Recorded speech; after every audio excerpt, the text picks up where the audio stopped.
Returning to our top story today, Australia and India are set to sign a historic free trade deal. It will cut tariffs on more than 85% of exports to India, including coal, lentils, wool and rare earth minerals. David Johinke is the Vice President of the National Farmers Federation and he joins me now. David, thanks so much for joining us, especially on a Saturday. What's your initial reaction to this deal? Are you able to quantify just how much to the local industry this is going to benefit them? Economically, it's very hard to put a number on that at the moment, but you're quite right in suggesting that there is a lot of products that are covered by this deal, noting that there are a few agricultural products that didn't quite get onto the table, but the both reduction in tariffs and also working within the quota caps that are put forward are going to help Australian agriculture because we once again do export a lot of our goods significantly over the next 7 years. And what about those industries that did miss out because it was dairy, chickpeas, beef? They've all been excluded from this deal. Is that disappointing that they've been pushed to the side?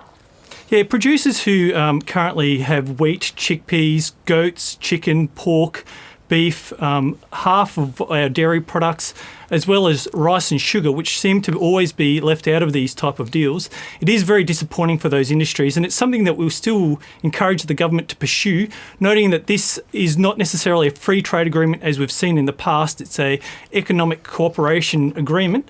So what we want to see is more of these products put onto the table once we've demonstrated that we are both the quality producer that we claim to be and also a trusted, reliable partner for India moving forward.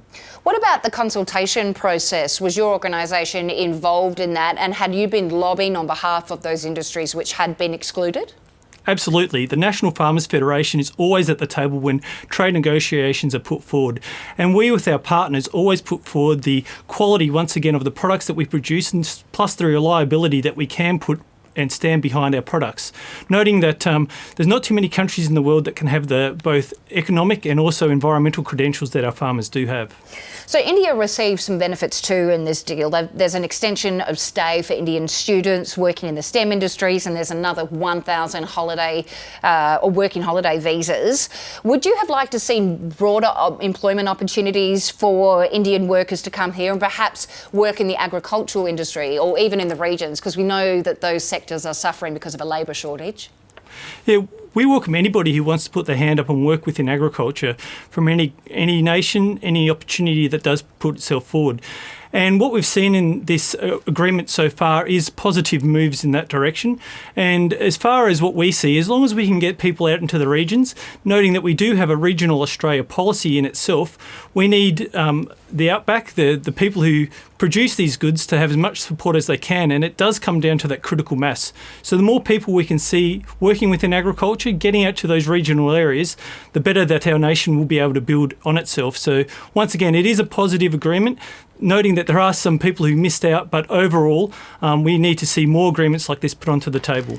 This deal has been in the works since 2011. Would you have liked to see a deal done sooner? It's always a little bit tricky when you've got such a large amount of products put on a table, noting too that India itself has had some elections to work through. It's had some production issues that it need to work through to fully understand what it could and couldn't accept to put on the table. So in a lot of these circumstances, yes, we'd like to see them occur quicker, but we also understand the intricacies when we are dealing with a nation that does have a lot of agriculture within its gross domestic production, and noting that a lot of its populace works within agriculture as well. So we want to strike that balance right by being the preferred customer to those countries, as well as making sure that it's got a long, stable relationship that we're building. This deal, according to the government, is going to mean that there's less of a reliance now on China to be the buyer. Does that give a bit more certainty to the agriculture sector? Yes, the Chinese experience has taught us that, once again, you can't have all your eggs in one basket.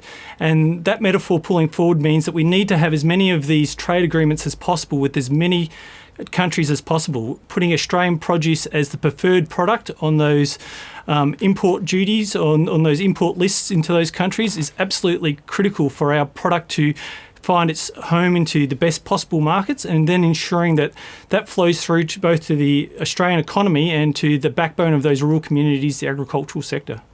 David Johinke from the National Farmers Federation, thanks so much for your time. Anytime. Thank you very much.